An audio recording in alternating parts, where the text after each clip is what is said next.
first we need to know the average weight for a man of his age, height, and physical condition.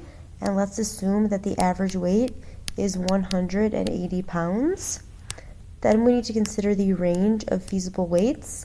It's unlikely that he weighs less than 100 or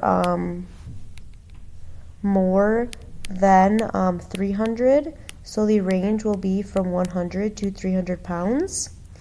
Now we want to assign probabilities to each weight in the range.